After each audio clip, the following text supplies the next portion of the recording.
అడవుల్లో గుట్టాల్లో ఉండాల్సినటువంటి ఎలుగుబంట్లు జనావాసాలకు వస్తున్నాయి. మొత్తంగా ఉమ్మడి కరీంనగర్ జిల్లాలో ఇప్పటివరకు వరుసగా 5 సంఘటనలు చోటు చేసుకున్నాయి.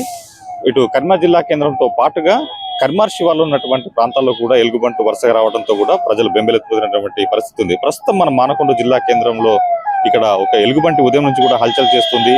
ఇక్కడ గ్రామంలోకి వచ్చినటువంటి ఎలుగుబంటి అక్కడ గ్రామం నుంచి కుక్కలు తరమడంతో కూడా రోడ్డు పైన వరంగల్ కరీంనగర్ రహదారి పైనటువంటి ఒక చెట్టుపై అక్కడ చెట్టుకి కూర్చున్నటువంటి పరిస్థితి నెలకొంది. సో మొత్తంగా అయితే ఈ రోజు ఉదయం నుంచి కూడా ఇక్కడ అటవీ శాఖ అధికారులు, అదేవిధంగా వన్యప్రాణ రక్ష వాహనం సంబంధించిన అటవీ వరంగల్ అధికారులు కూడా రావడం జరిగింది. ఇక్కడ తీసుకొచ్చి వీళ్ళు వాహనం వచ్చిన తర్వాత దీన్ని ఎలుగుబంటిని ఇక్కడ దించేందుకు కూడా ప్రయత్నాలు చేస్తున్నారు.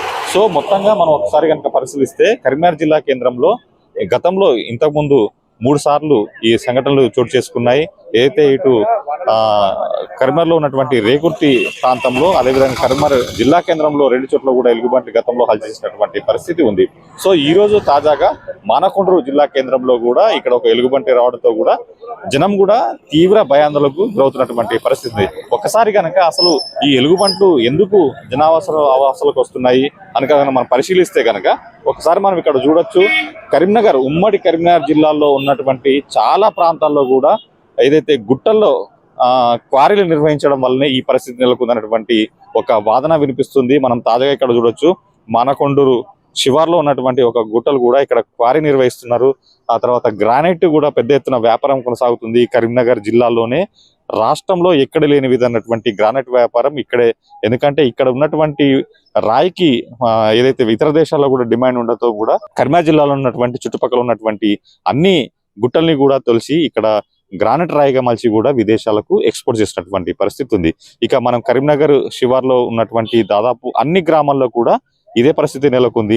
సో ఈ గ్రామ శివార్లో ఉన్నటువంటి ఎలుగుబంట్లు, గుట్టలో ఉన్నటువంటి ఎలుగుబంట్లన్నీ కూడా గ్రామాల్లోకి రావటం వల్లే ప్రతిసారి కూడా ఈ వరుస సంఘటనలు చోటు చేసుకుంటాయన్నటువంటి ఒక వాదన ప్రజల నుంచి వినిపిస్తుంది. మనం ఒకసారి కనుక ఈ మానకొండూరు గ్రామాన్ని పరిశీలిస్తే గనక ఇక్కడ మానకొండూరుకు ఒకవైపు అయితే పొరండ్ల, మన్నంపల్లి, మల్లాపూర్ ప్రాంతాల్లో కనుక ఇక్కడ పెద్ద ఎత్తున గుట్టలు ఉంటాయి. ఆ గ్రామ శివార్లో కూడా పెద్ద ఎత్తున గుట్టలు ఉంటాయి.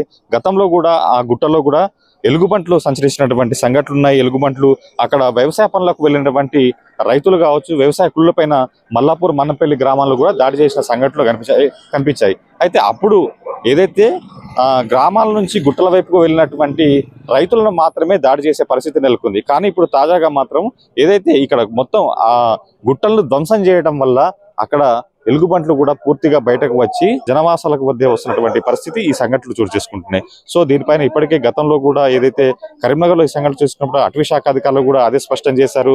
ఎందుకంటే ప్రకృతిని ధ్వంసం చేయడం వల్ల ఈ పరిస్థితి నెలకొంటుందని చెప్పేసి కూడా ఇక్కడ అటవీ శాఖ అధికారులు కూడా అభిప్రాయపడ్డ పరిస్థితి ఉంది. సో మొత్తంగా ఒకటి క్లియర్ గా చెప్పొచ్చు, కరీంనగర్ జిల్లాలో ఉన్నటువంటి గ్రానైట్ సంబంధించినటువంటి వ్యాపారం, అదేవిధంగా గుట్టలను క్వారీల కోసం మొత్తం ఆ గుట్టలను కూడా తొలచడం వల్లనే ఈ పరిస్థితి నెలకొందో మాత్రం మనకు అర్థమవుతుంది. సో మొత్తంగా ఈ గ్రానైట్ వ్యాపారం, అదేవిధంగా ఈ ఏదైతే క్వారీల నిర్వహణ వల్లనే మాత్రం ఈ పరిస్థితి నెలకొందని చెప్పొచ్చు. సో మొత్తంగా ఈ ప్రకృతిని ధ్వంసం చేయడం వల్లనే అడవుల్లో, అదేవిధంగా గుట్టల్లో ఉండాల్సినటువంటి ఎలుగుబంట్లన్నీ కూడా జనావాసాలకు వస్తున్నాయి. ఆ తర్వాత ప్రజలు కూడా తీవ్ర ఇబ్బందులు పడుతున్నారు. కెమెరామెన్ కిషోర్ తో Ramakrishna, iDream news. Rescue operation ఇంకా జరుగుతుందండి. వచ్చిన తర్వాత ఇక్కడ ఏం చేశారు మేడం? అంటే వాళ్ళు వచ్చి ఇక్కడ దాన్ని అంటే దానికి ఇబ్బంది కలగకుండా చెట్టు కింద నెట్స్ పెట్టారు. అలాగే దానికి ఇంజక్షన్ వేయడానికి అన్ని రెడీ చేసుకునే లోపల నెట్ పెడుతుంటే అలికిడికి అది డిస్టర్బ్ అయ్యి కిందకి దిగి వెళ్ళిపోయిందండి. కంటిన్యూ అది చూస్తున్నారండి. ఇంకా బుషెస్ లోకి వెళ్ళిపోయింది, చెరువు వైపు వెళ్ళిపోయింది. ఇంకా ఆపరేషన్ ఇంకా జరుగుతుంది. రోడ్ పైన ట్రాఫిక్ అంతా ఆపేసామండి, కామ్ గా చేసాము. మొత్తం ట్రాఫిక్ డైవర్ట్ చేసాము. ప్లస్ ప్రజలందరినీ కూడా దూరం పంపించాము. రెస్క్యూ టీం వచ్చి అన్ని రెడీ చేసుకున్నారు. దానికి మత్తు ఇంజక్షన్ ఇచ్చే లోపు రెస్క్యూ టీం దగ్గరగా రావడం చూసి అది చెట్టు నుంచి కిందకి దిగి ఈ రెసిడెన్షియల్ ఇండ్ల పక్క నుంచి ఎదురుగా చెరువు వైపు వెళ్ళిపోయింది. అటువైపు ఇంకా ఆపరేషన్ కొనసాగుతుందండి.